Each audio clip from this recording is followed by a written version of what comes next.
ating lahat po ay tumayo. At ating pong babasahin ang ating scriptures for today. Simulan po natin sa verse 1. Hello. Mahina po ba?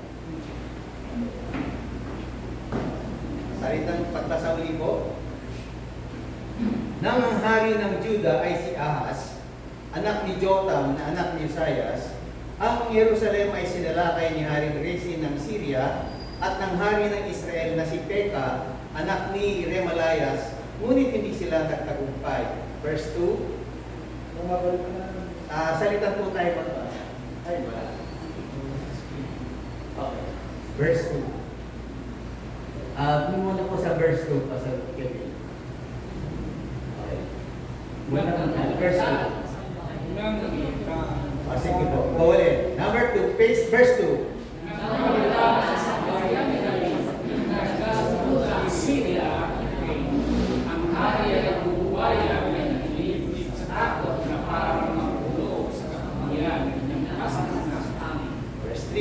Sinabi ni Yahweh kay Isaias, isama mo yung anak na si Shear-Yashub at salubungin niyo si Ahaz. Matatagpuan ninyo siya sa may dulo ng pagdalawian ng tubig mula sa tipunan ng tubig sa itaas sa daang patungo sa dakong pilaran ng tela. Verse 4. Ito ang sasabihin mo sa kanya, huwag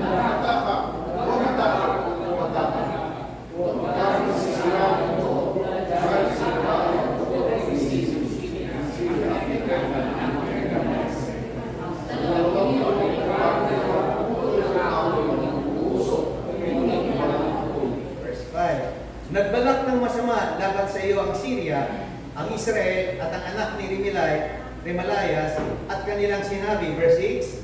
Lusugin natin ang Juda at sabihin ng Jerusalem, gagawin natin doon ang mga kami. Verse 7. Ngunit sinabi ng Panginoon Yahweh, hindi ito mangyayari. Verse 8. Sapagkat Syria ay mas mahina kaysa Damascus, nagputulo Syria,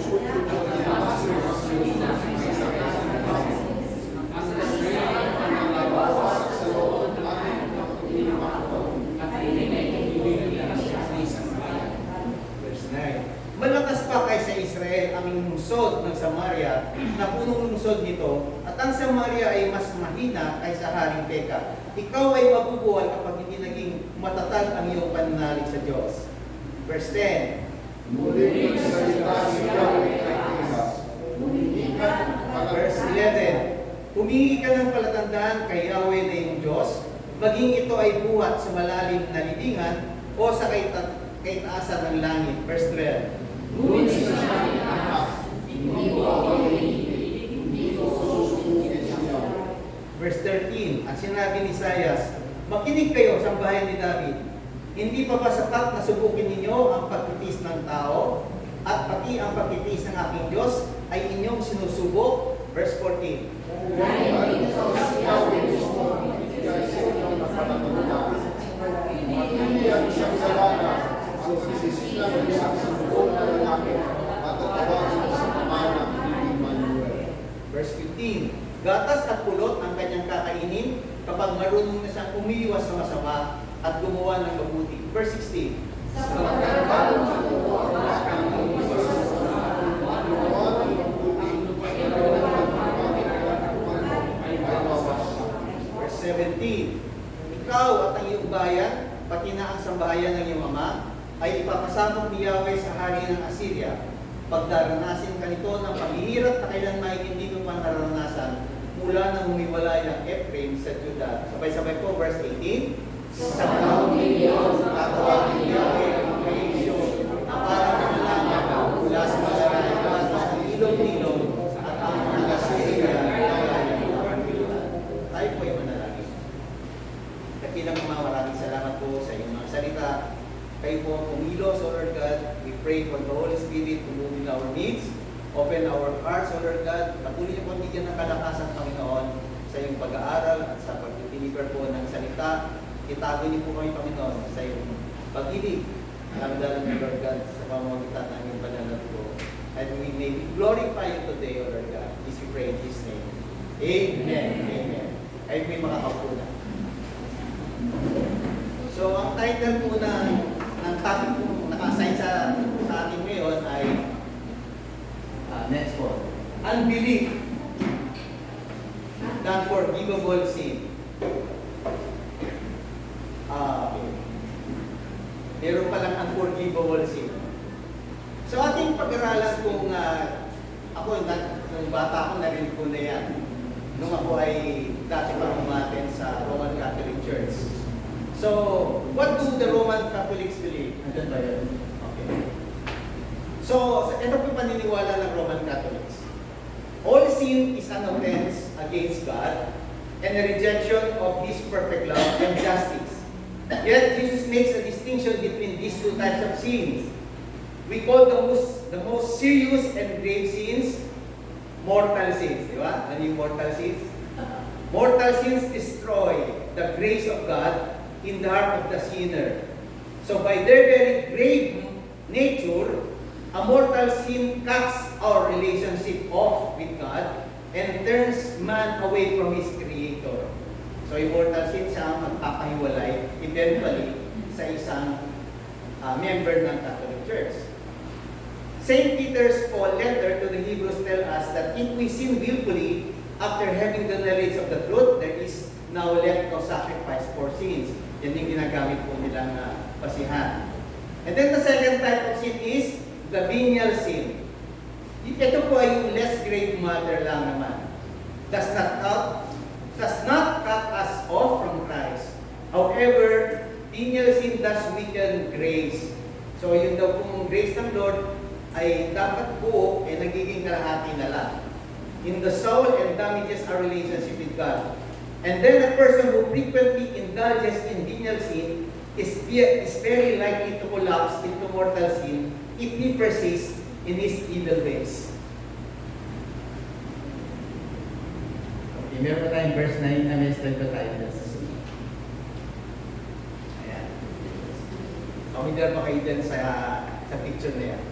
Sa isang hindi malilimutang eksena sa Bagong Tipan, matatagpuan natin na inaakusahan si Jesus ng mga kritiko niya na si raw ay nakipag-ugnayan sa diablo mismo. So sa pagsagot ni Jesus sa kanyang mga kritiko, binanggit ni Jesus ang isang bagay na nagpapagulo o gumugulo sa mga Kristiyano. Ito ay nang banggitin niya ang di mapapatawad na kasalanan or unforgivable sin. Si Jesus Christ na nag-mention ng unforgivable sin. Ito ay hayon sa aklat ng Mateo, Kabanata 12. Basahin ko po. Ito yung kwento. Pagkaalis ni Jesus sa pok na yun, pumasok siya sa sinagoga. May isang lalaki roon na paralisado ang siyang kamay. Naroon din ang ilang taong naghahanap ng pagkakataong maparatangan si Jesus. Sino ito mga yun? Yung mga eskriba at yung mga pariseyo. Lagi sila nagmamanman sa Diyos, kay Jesus. Tinanong nila si Jesus, naayon ba sa kautusan ang magpagaling sa may sakit kung araw ng pamahinga? Is it lawful to heal on the Sabbath? Sumagot siya, kung kayo may tupang nahulog sa balon sa araw ng pamahinga, hindi ba niyo ito iaahon? Higit na mahalaga ang isang tao kaysa isang tupa. Kaya't naayon sa utusan ang gumawa ng mabuti sa araw ng pamahinga. Verse 13. Pagkatapos sinabi ni Jesus sa lalaki, talagang ipinakita ni Jesus before the Pharisees and the scribes. Iunat mo yung kamay. Iniunat nga ng lalaki ang kanyang kamay at ito'y gumaling gaya ng kabilang kamay. Kaya umalis ang mga pariseyong naroon at nag-usap-usap kung paano nila may papatay si Jesus.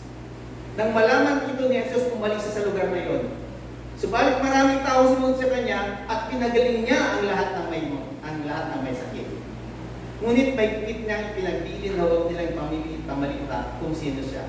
Verse 22. Dinala noon kay Jesus ang isang lalaking bulag at pipi na sinasabihan ng demonyo.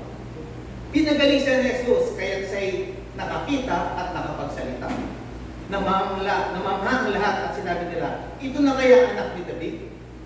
Nang marinig ito ng mga pariseo, sinabi nila, nakapagpapalaya siya ng mga demonyo sa pamamagitan ng kapangyarihan ni Beelzebul, ang pinuno ng mga demonyo. Verse 25. Subalit alam ni Jesus ang kanilang iniisip, kaya sinabi niya, ang bawat kahariang naglalaban-laban ang mga mamamayan ay siguradong babagsak, at alinmang bayan o sambayang sila ang naglalaban ay tuluyang mawawasak. Kaya kung si Satanas ang nagpalayas kay Satanas, kinakalaban niya ang kanyang sarili. Kung gayon, paano pa niya mapapanatili ang kanyang kaharian? Kung ako'y nagpapalayas ng mga demonyo sa kapangyarihan ni Beelzebul o yung hari ng mga demonyo, sa kaninong kapangyarihan naman nagpapalayas ng demonyo ang iyong mga tagasunod? Ang ginagawa nila ang magpapatunay na maling-mali kayo. Ngunit kung ako'y nagpapalayas ng mga demonyo sa kapangyarihan ng Espiritu ng Diyos, nangangaluwag dumating na sa inyo ang kaharian ng Diyos. Ang hindi panig sa akin, Next slide. Next slide. sabi nito, ang hindi panig sa akin ay laban sa akin, at ang hindi ko kasamang mag-ipon ay nagkakalat. Kaya sinasabi ko sa inyo, mapapatawad ang anumang kasalanan at paglalapastangan, ngunit hindi patatawarin ang paglalapastangan sa Espiritu Santo. Sino mang magsalita laban sa anak ng tao ay patatawarin, ngunit sino mang magsalita laban sa Espiritu Santo ay hindi patatawarin, maging sa panahon ito o sa panahon darating. Sa English, I tell you, any sinful thing you do or say can be forgiven. If you speak against the Son of Man, you can be forgiven. But if you speak against the Holy Spirit, you can never be forgiven, either in this life or in the life to come. And also in the book of Mark, here are the words of God, or here are the words of Jesus. Sabi po sa Mark 3, from verse 20 to 29, I assure you that human beings will be forgiven for everything, for all sins and insults of every kind. But whoever insults the Holy Spirit will never be forgiven. That person is guilty of sin with consequences that will last forever until death. So different Bible translations word this differently. Some use the phrase eternal sin or unforgivable sin. In some, the sin is to blaspheme against. Pag sinabi natin blaspheme, lumapastangan. Or, mas matindi, we curse the Holy Spirit. So whatever the wording is, it suggests that there is a type of sin that God will not forgive. So ito ba ay kino-contradict? Yung nakasulat sa 1 John chapter 1 verse 9. Ano ba yung sinasabi sa 1 John chapter 1 verse 9? Subalit kung ipinapahayag natin ang ating mga kasalanan, patatawarin tayo ng Diyos sa mga ito, at lilinisin tayo sa lahat ng ating kasalanan sapagkat siya'y sapagkat siya'y tapat at matuwid. Amen. God will forgive all our wrongdoings. But what exactly is the sin that can be forgiven? Baka nagawa pa natin ito. Alam natin na ito po ay pinag-aaralan, ito po ay isang seryosong katuruan. Jesus did not address these commands to His disciples or a mere crowd. He was talking specifically to Pharisees who had personally witnessed His miracle of completely and instantly healing a blind and mute demon-possessed man. Sino may mga Pariseo? Ang mga Pharisees are members of an ancient Jewish sect, distinguished by strict observance of the traditional and written law, and commonly held to have pretensions to superior sanctity. Sila yung tinatawag nating self-righteous person, at tinawag sila ni Jesus na mga ipokrito. According to Cormis, Next po. Next slide, sir. sabi ni Cormis, their problem was not blind ignorance, but willful rejection. Ang kanilang problema ay hindi bulag na kamangmangan, kundi isang hayagang pagtanggi. That deliberate refusal to believe, even though knowing the truth seems to be what is called the unforgivable sin. Blasphemy against the Spirit, kalapastangan laban sa Espiritu, is not just a one-time offense. Rather, it is an ongoing attitude of rebellion. It is a stubborn way of life that continually resists, rejects, and insults the Holy Spirit. So this is what makes it, in effect, an eternal sin. But whoever blasphemes against the Holy Spirit never has forgiveness, but is guilty of an eternal sin. So there is no biblical evidence that a genuine Christian can commit this unforgivable sin. Naniniwala po ba kayo? Siyempre, mahal po natin ang banal na Espiritu Santo. Sino po ang nagsabi dito ng unforgivable sin? Sa libro sa aklat ni Jesus. Sa aklat ng Mark. It was Jesus. Yes, it was Jesus. Jesus addressed the topic in Mark 3, verse 20 hanggang verse 30. Binasa po natin kanina. Sinasabing, ngunit ang sinumang lumapastangan sa Espiritu Santo ay walang pakatawaran sapagkat siya ay nagkakasala ng walang hanggan. Pero yung verse na yun, hindi po hinturod. So, to correctly understand the unforgivable sin passage, kailangan po natin basahin yung katuloy sa verse 30. Sabi ko, ulitin ko po, I say to you, all sins will be forgiven the sons of men, and whatever blasphemies they may utter. But he who blasphemes against the Holy Spirit never has forgiveness, but is subject to eternal condemnation. Because they said, he has an unclean spirit. Sa verse 30, sinabi ito ni Jesus, sapagkat sinasabi ng mga tao, siya ay sinasapian ng masamang espiritu. So yung pong sinasabi natin na unforgivable sin, ay may connection po doon sa verse 30. Dahil si Jesus ay sinabihan na siya ay sinasapian ng masamang espiritu. Having an unclean spirit. So our Lord was telling them in an essence, there is a sin that you are on the verge of committing. You should be very careful because you're about to do something for which there is no forgiveness. That unforgivable sin is not a thoughtless mistake. Ang hindi mapapatawad na kasalanan ay hindi isang pinag-isipang pagkakamali lang, ay isang pinag-isipang pagkakamali. Buong puso at buong isip na ito'y ginawa. So, sabi rito, this unforgivable sin isn't something that someone commits randomly or accidentally. Yung parang by chance or hindi sinasadya. The scribes who came from Jerusalem didn't just do this on a whim. Kung titingnan natin po, ito yung progression ng kanilang pananampalataya. Una, they were just curious about Jesus and His ministry. Naging curious lang sila noong una tungkol sa ministry ni Jesus. And then, they had questions. In time, naging indifferent po sila. This indifference metastasized into a malicious attitude that became so hateful and vengeful that they ultimately nailed Jesus to the cross. Una, curiosity lang, pero it ended up nailing Jesus to the cross. So there is a Greek verb that proves it's not an instant reaction. Sa verse 22, basahin ko po sa inyo. Sinasabi naman ng mga takapagturo ng kautusan, sino to? Yung mga iskribo na galing sa Jerusalem. Sinasapian siya ni Beelzebul. Sa English, they kept on saying. So, ibig sabihin, hindi lang nila sinabi minsan. They kept on saying, sinasabi palagi ng tagapagturo ng may scribe na siya na daw ay sinasapian ng masamang espiritu. Even sa number 5, sabi nito, it shows us that progressive rejection can be the most dangerous. When God convicts us of our sin and presents us with the gospel, it's very dangerous to neglect it, especially if we resist and resist and resist.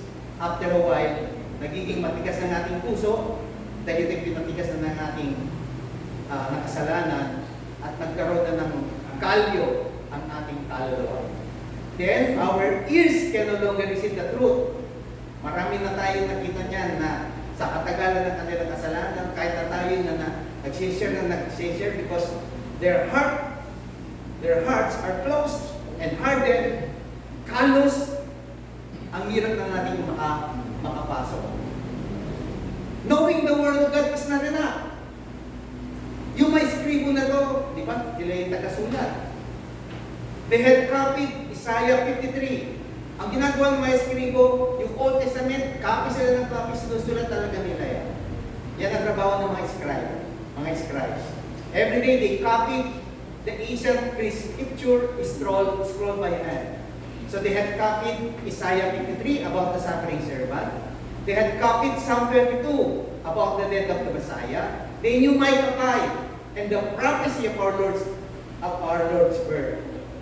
Yet their hearts had become so hardened they couldn't receive His grace when it arrived in the person of Jesus. Alam mo nga salita ng Diyos pero wala naman ito sa iyo. Verse 7. We can be hardened to spiritual truth by living in the middle of it. Nakakalungkot. Sabi rito, we can go to church and read the Bible so much that the words no longer register with us. Ang mga eskribo, nasa iglesia sila, nasa sinagoga sila. Ang mga Pariseo, lagi silang nasa sinagoga.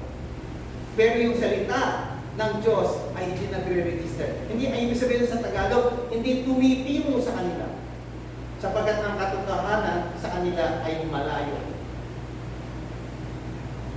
Parang sinasabi, meron ba rito sa atin na kahit na nasa loob ng iglesia, ang salita ng Diyos ay parang salita lang na hindi tumitimo sa puso natin.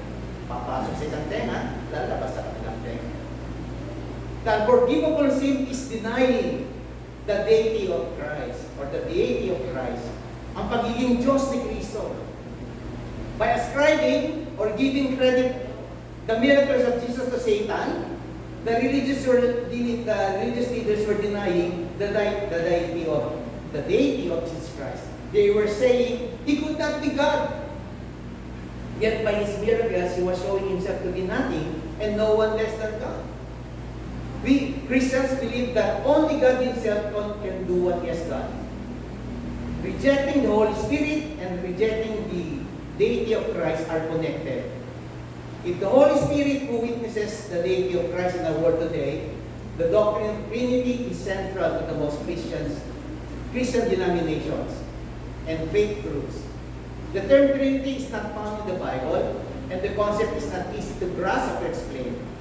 Yet most conservative evangelical Bible scholars agree that the Trinity doctrine is clearly expressed within the Scriptures.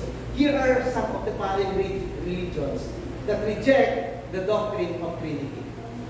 Una, Mormonism or Latter-day Saints. So, Paul Scott yan kasi hindi sila naniniwala sa Espiritu Santo. Jehovah's Witnesses, Christian Science, Armstrongism, Christadelphians, Oneness Pentecostals. Ang Pentecostal kasi, isang Diyos, isa lahat na. Unification Church, Unity of Christianity, and then, Scientology. So when you refuse to accept the ministry of the Holy Spirit, or you ascribe His ministry to Satan, you give up the final opportunity to be saved. You must believe in Jesus as the Son of God, and we have to accept the witness of the Holy Spirit and act upon the conviction in this. So in summary, the unforgivable sin is hardening your heart against God and repeatedly refusing to respond to His earnest or humble request about your soul. So, kapag tayo po ay nag-resist o nire-reject natin ang salita ng Diyos, we are building up callus or kalyo sa ating kaluluwa until ang conviction ng Spirit ay hindi na nagre-register sa ating puso. So, over a period of time, you become hardened. Although you hear the Word of God, it makes no impact in you. Sabi rito, if you die in that condition, there's no further forgiveness available. For those who reject Jesus Christ, there's no forgiveness anywhere else. So don't worry that you've committed an unpardonable sin. But if you don't know Jesus Christ as your personal Savior, be concerned that you should. So yun po yung tungkol sa title nating Unbelief, Unforgivable Sin. Introduction po yun sa buhay ni King Ahaz. So yung second part po yung first part po nagturo po sa atin ni Pastor Kevin.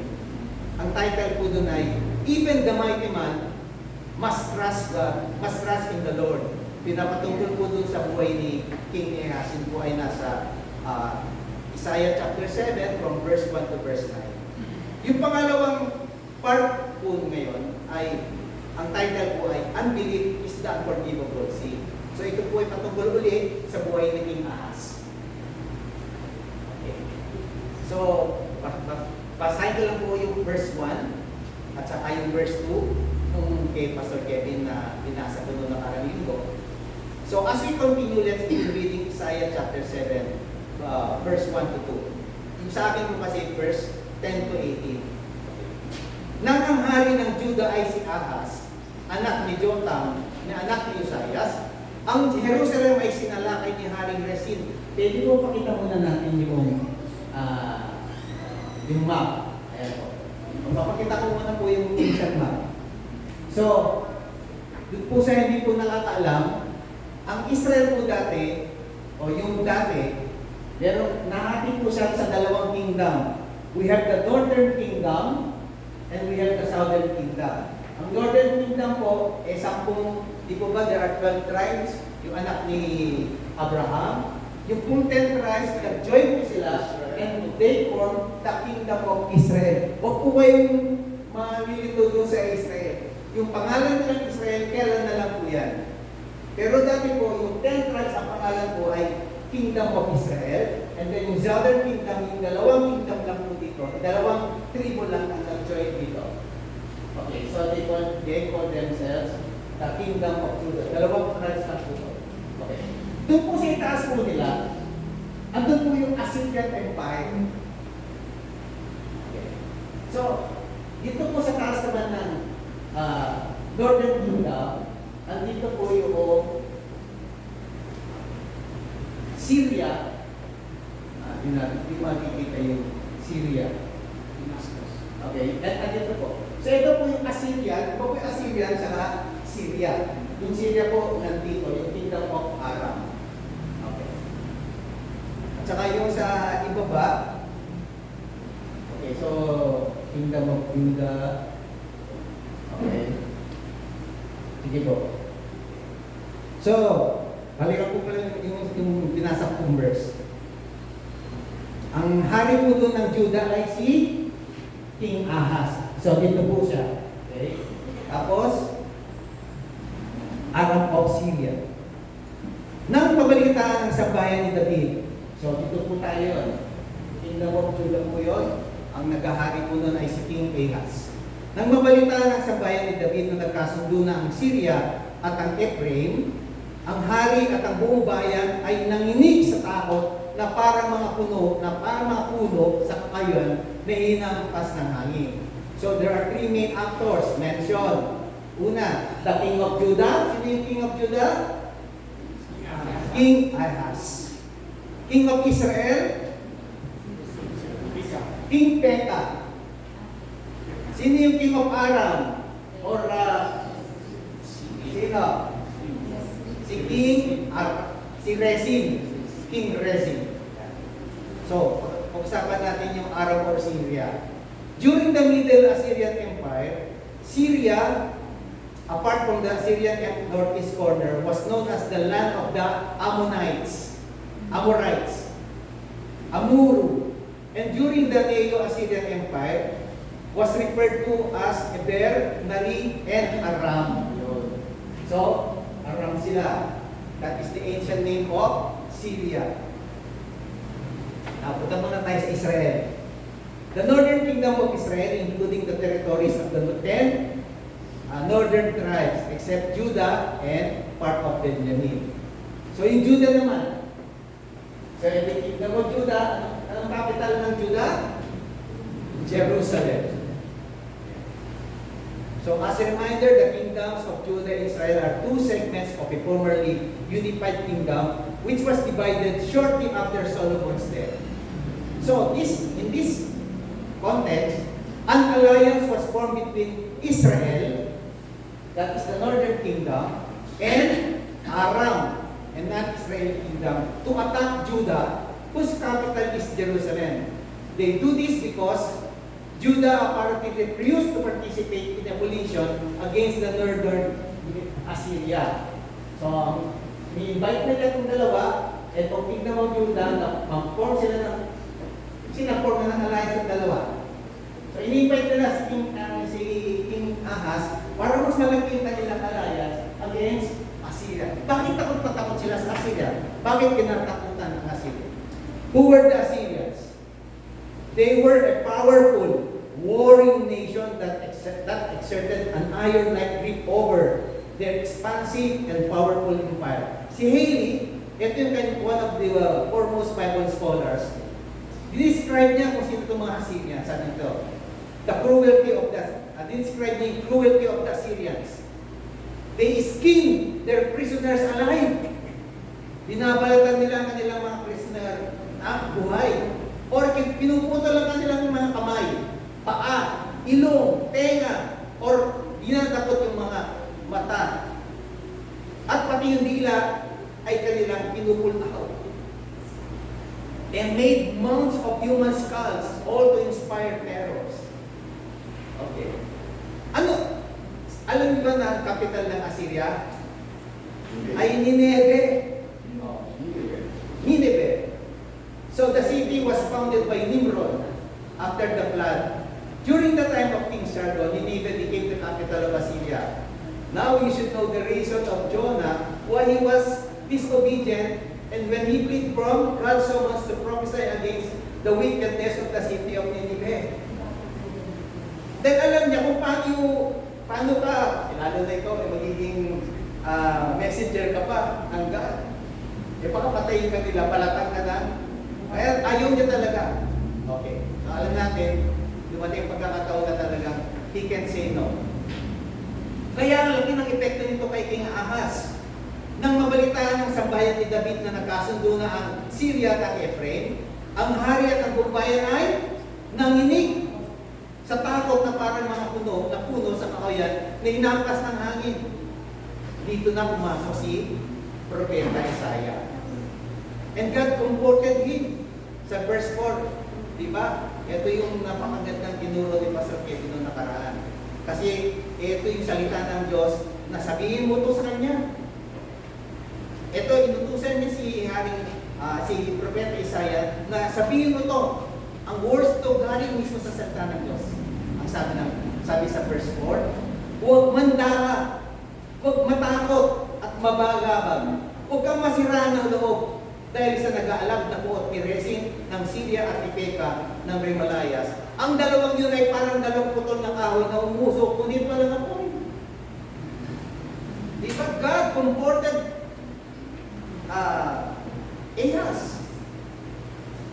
In other words, they are like a stick that has been pulled from a campfire but will soon go out. They are a threat that will not last. Although both kings are fiercely angry. Verse 5, nagbabalak ng masama laban sa iyo ang Syria, ang Israel at ang anak ni Remalayas at kanilang sinabi, lusubin natin ng Judah at sakupin ang Jerusalem. Gagawin natin hari doon ang anak ni Tabil, presumably son of Uzziah or Jotham by a princess of Tabil. God gave him an assurance. Tingnan niyo po, God comforted him and now God gave him an assurance. Verse 7, ngunit sinabi ng Panginoon, Yahweh, hindi ito mangyayari. Di ba balak siyang lusubin? Pero sinabi ng Diyos sa kanya, hindi ito mangyayari sapagkat ang Syria mas mahina kaysa Damasco na punong lungsod niya. At ang Damasco ay mas mahina kaysa kay Haring Resin. Ang Israel naman ay mawawasak sa loob ng 65 taon. Binigyan pa ng term. Within 65 years, the Israel will be destroyed.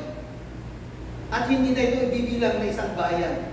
Ibig sabihin, mawawala ito sa mapa. Kaya ngayon wala na talaga yung Northern Kingdom. Malakas pa kaysa verse 9. Malakas pa kaysa Israel ang lungsod ng Samaria na punong lungsod ito. At ang Samaria ay mas mahina kaysa kay Haring Peka. Pakinggan mo yung sinabi ng Diyos. Ikaw ay magbubuwal kapag hindi naging matatag ang iyong pananalig sa Diyos. According to the faith-filled words of Isaiah, the attacking kings are not legitimate threats, but rather are smoldering slums. Sabi nga, parang dalawang, pag nagluluto kayo ng kahoy, di ba? Pag inalis niyo yung dalawang kahoy na umaapoy, eventually mawawala na apoy yun, di ba? Habang magkadikit ng dalawang kahoy, matatat. Pero pag pinaghiwalay mo sila, eventually mamamatay bawat isa. God accentuates or stresses the urgent need to trust in these promises by issuing a threat. Ikaw ay mabubuhay kapag hindi naging matatag ang iyong pananampalataya sa Diyos. If you will not believe, surely you shall not be established. Alam niyo, habang susulat ko yung verse 9, isang bagay na struck sa akin. Ang pananampalataya sa Diyos ay hindi galing sa iyo. Ito ay isang regalo. Sabi mo nga, ang pananampalataya ay isang regalo. Hindi ito binibili. Hindi ito na automatic nasa iyo kapag ikaw ay nag-member ng church. Faith is a gift. Because God is establishing a relationship. Yung faith na yun ang ating connection. Kumbaga parang yun ang ating loan. Meron kang cellphone, di ba, meron kang tatawagan, pero pag wala kang loan, wala kang, hindi matatransfer yung sasabihin mo. So we need faith. God has promised. And now the King of Judah must believe. If he does not believe, it will not affect the outcome of the attack against Jerusalem. God has already decreed that their attack would not succeed. Sinabi na nga ng Diyos, huwag kang mag-alala, hindi sila magtatagumpay.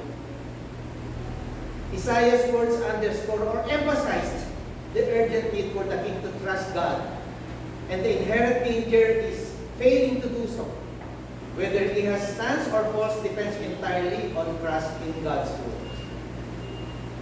As it happened, Ahaz, or King Ahaz, did not believe. He did not put his trust in the Lord. Anong ginawa niya? He put his trust in carnal methods and the king of Assyria. Yes, Jerusalem was spared, and Ahaz no doubt believed he was successful, and his plans had worked. But if he had just trusted in the Lord, Jerusalem would have been spared, and Ahaz would have been blessed. Alam po natin yun, na sabi doon, hindi nagtagumpay, nasakupin ng Syria at ng Northern Kingdom, ang Jerusalem, hindi sila nagtagumpay. So akala ni Ahaz, dahil sa ginawa niya, siya ay naging successful. Again, moreover, the Lord spoke again to Ahaz. Hindi nawalan ang Diyos ng pasensya. Even again, ask a sign for yourself from the Lord your God. Ask it either in the depth or in the height above, but Ahaz said, I will not ask, nor I will test the Lord. Pero pa yung verse 10. Ayan. So muling nagsalita si Yahweh kay Ahaz. Ito na po yung simula ng ating pangalawa. Yung saan hindi. Sabi ni Lord ito, humingi ka ng palatandaan kay Yahweh na yung Diyos, maging ito ay buhat sa malalim na libingan o sa kaitaasan ng langit. Yung kung sinasabi doon sa malalim na libingan o sa kaitaasan ng langit, ay it is a sign that is something miraculous. Can you ask a sign from the dead? And can you ask a sign from the height? It is something miraculous. He is offering evidence that he can be fully trusted to take care of Ahaz and do all He has said He would do. The Lord God is saying, this is a sign that comes from me, from a God.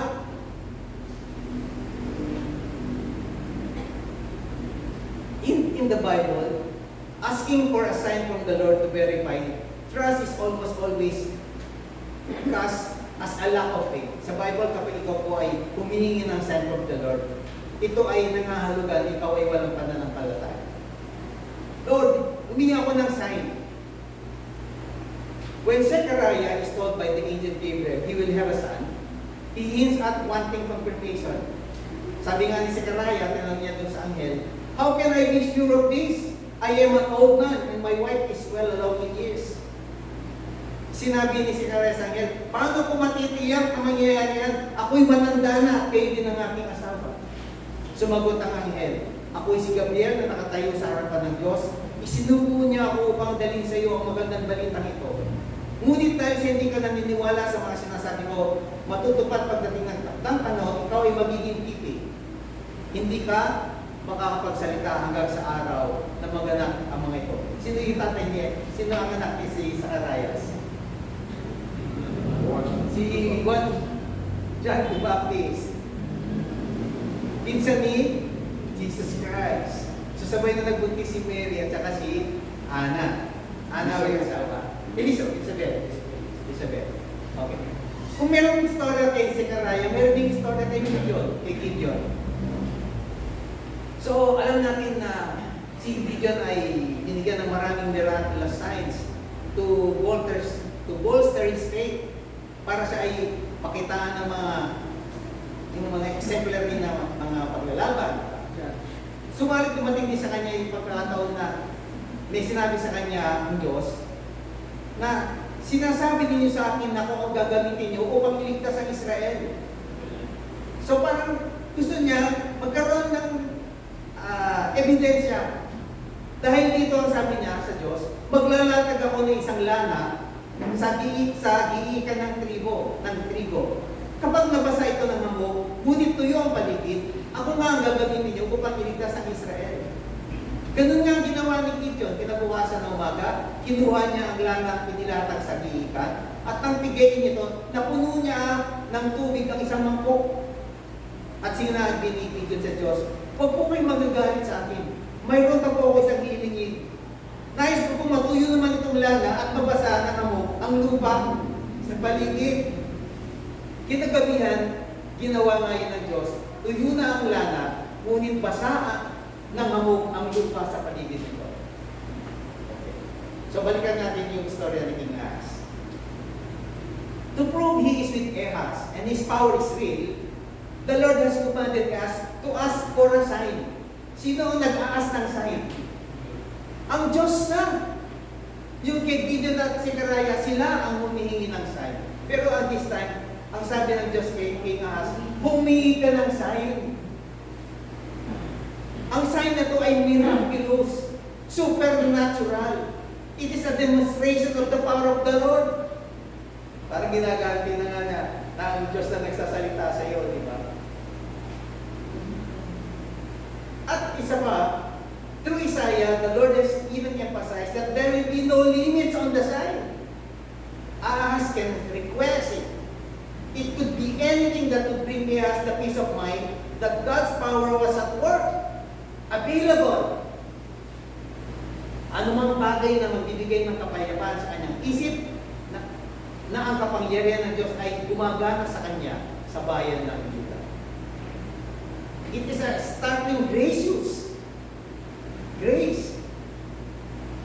It tells us that the sky is the limit. He can ask for any supernatural act to show that God is with him and His power is real and effective. However, Ahaz refuses this opportunity. Ano sinabi niya sa verse 13? Hindi ko ako hihingi. Hindi ko po susubukin si Yahweh. I will not trust God. Yan ang interpretation ng mga Bible scholar. I will not put my trust to God. Ina-assume na siya ng Diyos, hindi ba? Kaya sabi ko siya, do not be afraid. Huwag mong pansinin yung mga threat na yan. Niingas lang yan. Yet Ahaz say no. Siguro dahil nga siya ay nakikita ng isang haring matuwid, marami rin siya narinig sa Bible, di ba? Alam niya yung Deuteronomy 6. Ang sinasabi doon, do not put the Lord to test. Pero, kung yun man ang na-apply dito, he is putting the word out of context. Nung sabihin ng Diyos na, huwag niyo akong subukan, it is about testing God's patience and mercy in rebellion, fueled by doubt or faithfulness. Ayun po yung number 3 doon. The people of Israel, they were all rebellious. The people of Israel were all disobedient. Na sinasabi ng Diyos, tumigil na kayo. Huwag niyo akong subukan. Pag ang Diyos ay napuno, kakalusin ka, di ba? Yun yung application noon. And also when Jesus Christ was put to test by Satan, di ba sabi niya, daw siyang nag-test because hindi pa niya oras during that time. Imagine, ka-start pa lang ng kanyang ministry.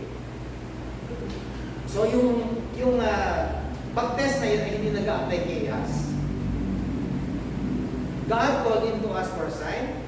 That makes his refusal and God's response points to consider when understanding the message. Taken together, it seems Ahaz isn't expressing faith, but stubbornness. So sabi ni Ahaz, I will not ask, I will not put the Lord to the test.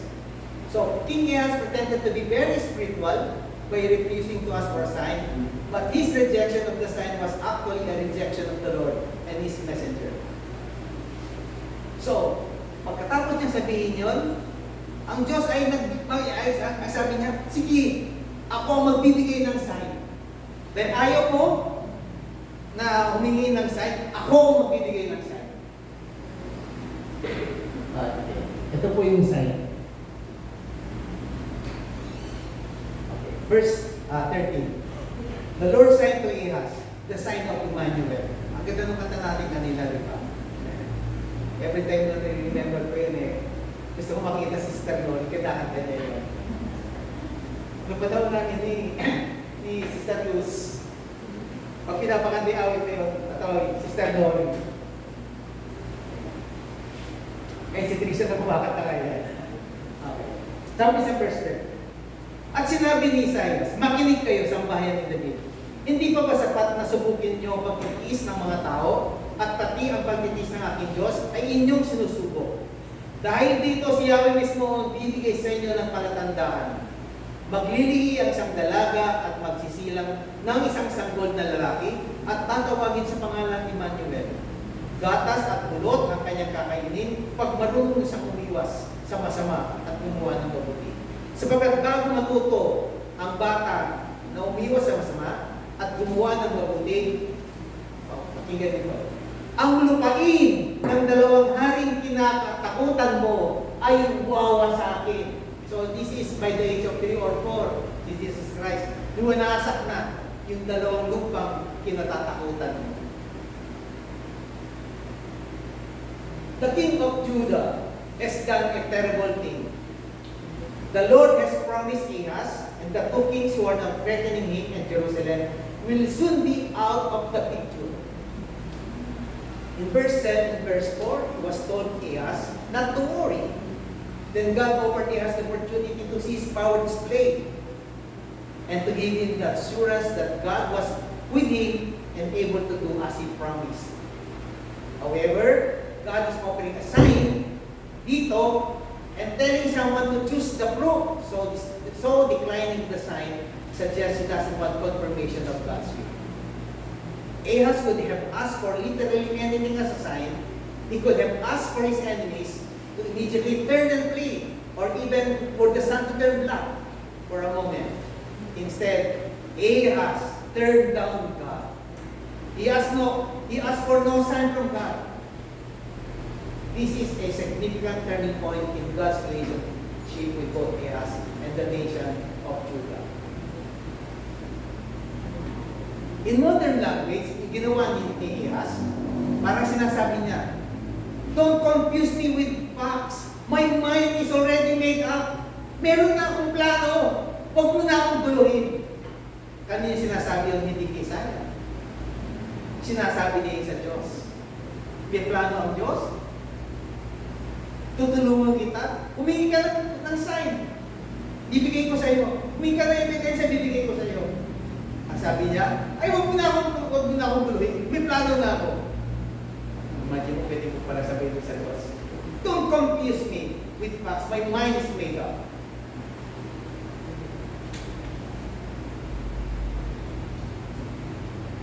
The verse is familiar. Yung binasa natin yun. Yan, tungkol sa Emmanuel. Ito po ay kinote sa Mateo chapter 1 verse 23. Magliliya isang bughen at magsisilang ng isang sanggol na lalaki at tatawagin ito Emmanuel. Parang Pasko na. Normally ito kasi September, pag-December. Isaiah foretells that the promised Messiah, Jesus, will be born of Mary, who will conceive without the involvement of any human father.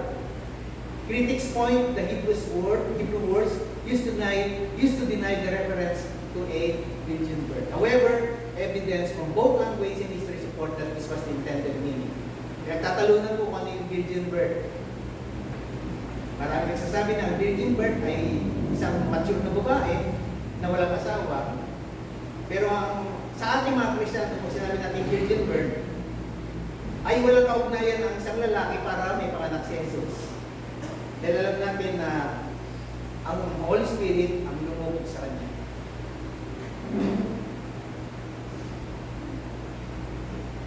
Mary's fiancé, Joseph, learned his future wife was already pregnant. And an angel told him, Joseph, son of David, do not fear to take Mary as your wife, for that which is conceived to her is from the Holy Spirit. She will bear a son, and you shall call his name Jesus, for he will save his people from their sins. So, the sign is that the virgin will conceive and become pregnant. Okay, so, alam na po natin yan. And then, doon sa verse 15, he shall eat curds and honey when he knows how to refuse the evil and choose the good. So, marami nagsasabi na si Jesus ay kakain ng honey at ng curd when he knows the right from wrong. So, hinahanap ng ibang scholar kung ano significance nitong honey na to sa kanyang buhay. Pero marami nagsasabi na dating panahon daw sila ay papunta sa isang lugar na healthy daw yung mga pagkain doon. Diba? So, alam naman natin na healthy ang honey. At doon sa dahil nga ang Jerusalem dati ay nasakop ng Assyria at ang Babylonians, ang mga pagkain nila ay merong ghee na pinapartneran ng honey. So, for before the boy sa verse 16, for before the boy knows how to refuse the evil and choose the good, the land whose two kings you dread will be deserted. Doon po tayo mag-concentrate po ngayon. So, this conversation with King Ahaz happened around 735 BC. Nung sinasabi ni Propeta Isaiah sa kanya na ang dalawang bansang kinakatakutan mo ay madi-destroy. And it happened after 735 years. Ang tagal, di ba? At this moment, the armies of Syria and Israel were making their way to attack Jerusalem and remove Ahaz from the throne. The Lord told Ahaz not to worry about this because it would not be an issue for long. So by the year 733 or 732 BC, the Assyrians had defeated Syria and killed its king, aside from its capital Samaria. They had also conquered much of Israel. So Samaria and the rest of the northern kingdom of Israel would fall as well by around 721 BC. So, now, dun po yung nangyari. By this time, yung pong pinangako ng Panginoon na yung sign na that the miraculous sign described to Ahaz, he has said that a young maiden or virgin will soon conceive a son and will call him Emmanuel, which means God with us. Sa buhay ni Haring Ahaz, ang may pagkakataon na sinasabi sa kanya na kailangan mo ng Diyos. Kung ikaw ay hari, alam natin ng lahat ng hari ay kalooban ng Panginoon. At sa kanya ay binibigyan ng isang sign na kung ang sign na ito ay tatanggapin niya, ang pangalan kasi na ibibigay doon sa bata ay magiging Emmanuel, ang ibig sabihin na God with us. Ang sinasabi ni Prophet Isaiah sa kanya, kailangan mo ng Diyos. Kailangan mo na ikaw ay magtiwala sa Diyos. Maganda ang plano ng Diyos kay Haring Isaiah kasi inilalapit yung sarili niya. Parang sa atin, may mga plano tayo. Pero kung yung plano natin ay hindi nakadepende sa plano ng Diyos, pag ako'y nakikinig ng yung habit ng panalangin, nagtatry ako doon. Kapag mayroong prayer for the sick, lagi sinasabi ni Pastor Dave, sabi niya, Lord, kung ang kagalingan ay hindi naayon sa iyong kalooban, at hindi naayon kung hindi man naayon ngayon, pero Lord, pwede mo umayon yan sa takdang panahon, di ba pwede mangyari? Ipagkaloob po ninyo. Ang gusto lang ng Diyos sa kanya ay magtiwala, kaya nga yung unbelief is a sin.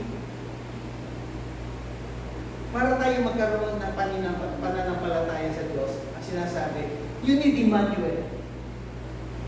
Di ba sabi natin kanina, before a person can have a faith, he must have a relationship with God.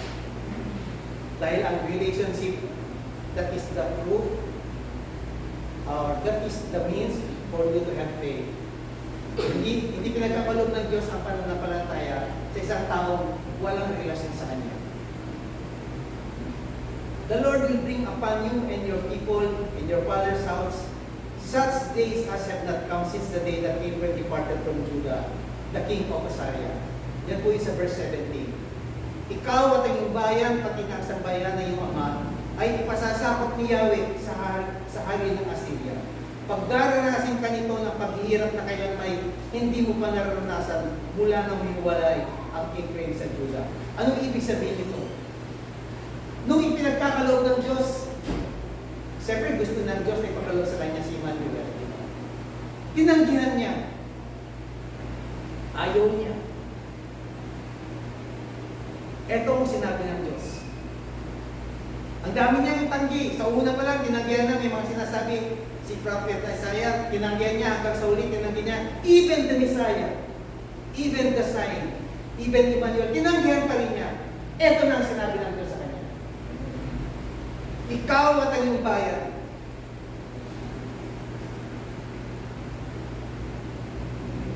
pati na ang sambayan ng iyong mga, ay ipasasakop ni Yahweh sa hari ng Assyria.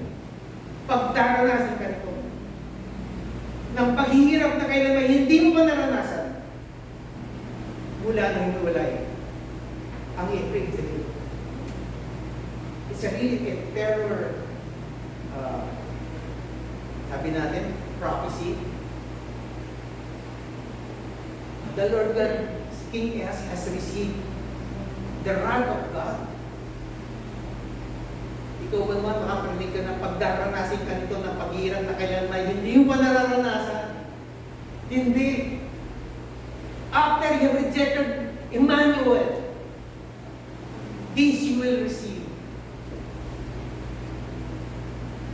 At sabi sa verse 18 pa, Sa panahon din yun, tatawagin ni Yahweh ang mga Ehipsyo na para mga langaw mula sa malalayong datos ng ilog Nilo at ang mga taga-Assyria ng gaya ng mga Ukila.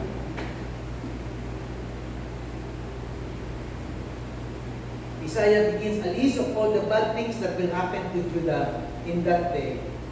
He starts with the cause of it all, the Lord. The Lord will be the one to summon the armies of Assyria and Egypt to bring pain and chaos to Judah. In both cases, pinipicture ni Isaiah na yung swarm of insects ay the invading armies coming from Egypt.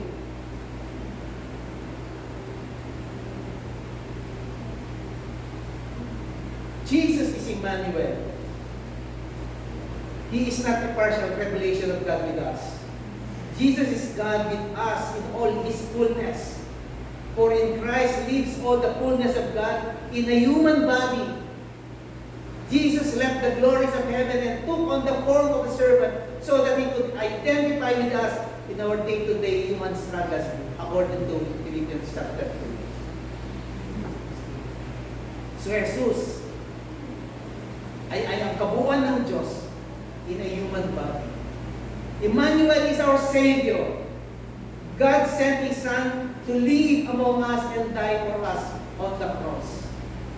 Through Christ's shed blood, we can be reconciled to God. When we are born of His Spirit, Christ comes to live in us. And lastly, our Emmanuel will be with us. Say forever. We will be with Him forever. After His resurrection from the dead, before Jesus returned to the Father, He made this promise. I am with you always, even to the end of the age. Nothing can ever separate us from God and His love for us. Right? Not quite.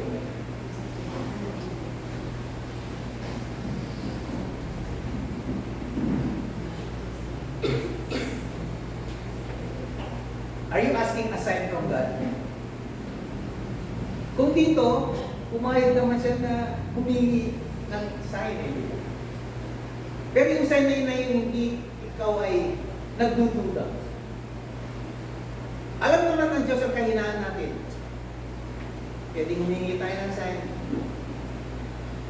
Dati humingi na rin ako ng sign sa Panginoon ko. Siya na ba? Di ba? Kung itong trabaho ba ko, ito ay papasukin ko.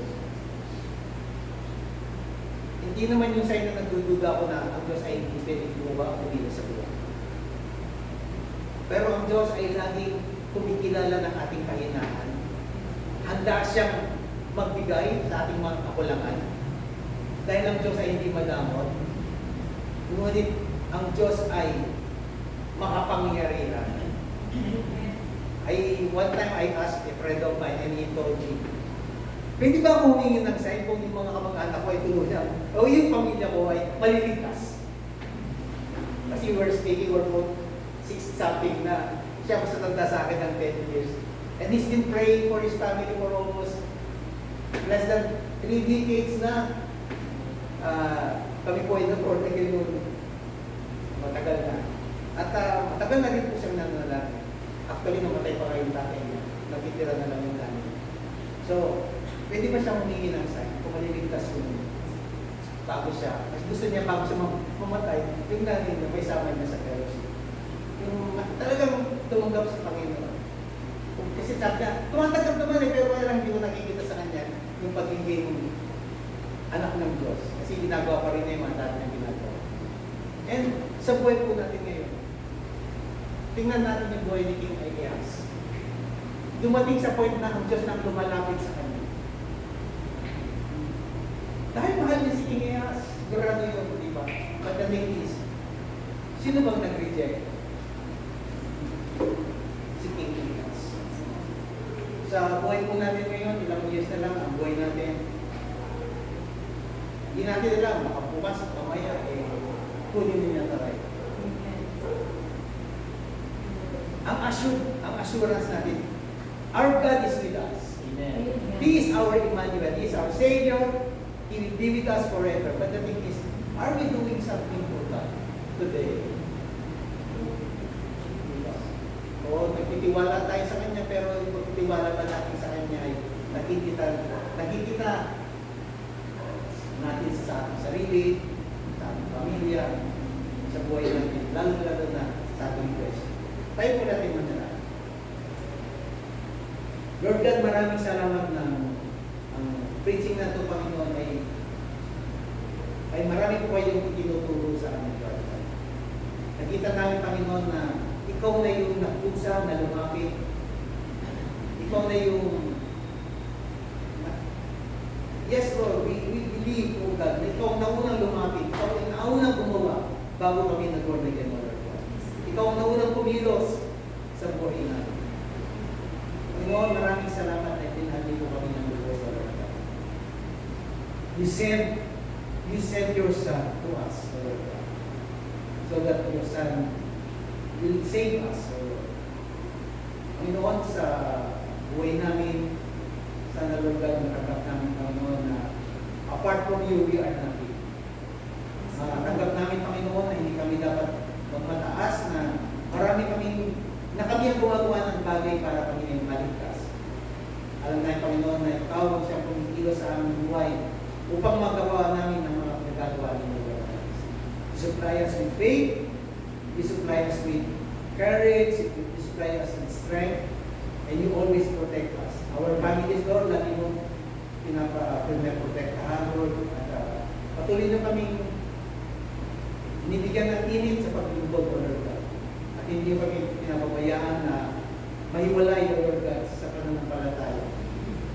You always encourage us with your preaching. You always encourage us with the message you are giving us, O Lord, that truly apart from you, we are nothing, Lord God. That's why, Lord, we pray, increase our faith, Lord God. Para hindi kami malugmok sa mga unbelief, Lord God. We pray, just like the New Testament Christians, they pray that you increase our faith, O Lord God. Lalo niyo pa po palalamin ang aming pananampalataya. At gayon din, Lord, itong gawin mo sa mga pamilya namin, Lord God. Iligtas po ninyo sila, Lord God. Bigyan niyo po sila ng pananampalatayang tama na naayon sa iyong salita, O Lord God. Iligtas niyo po sila, Lord. Ipuin niyo ang kanilang mga puso, Panginoon. Kayo na po ang pahalang call them, O Lord God, by their names. Save them, O Lord God. Kaya Panginoon, sa aming pagtayo sa oras na po, Lord God, pagpalain ng bawat isa. At naway, Panginoon, huwag po kami magkaroon ng alinlangan or doubt sa aming buhay. Kahit na kami man, Panginoon, ay dumaraan sa pagsubok, Lord, nanatili po kami malakas sa pananampalataya, Panginoon, na hindi mo kami iwanan at lagi mo kami sasagutin, Lord God, sa mga aming mga dalangin. You will give us the assurance, Lord, that you are always with us, that you always protect us, and you provide all our needs. Maraming salamat po sa iyong pangalan. In Jesus' name we pray. Amen.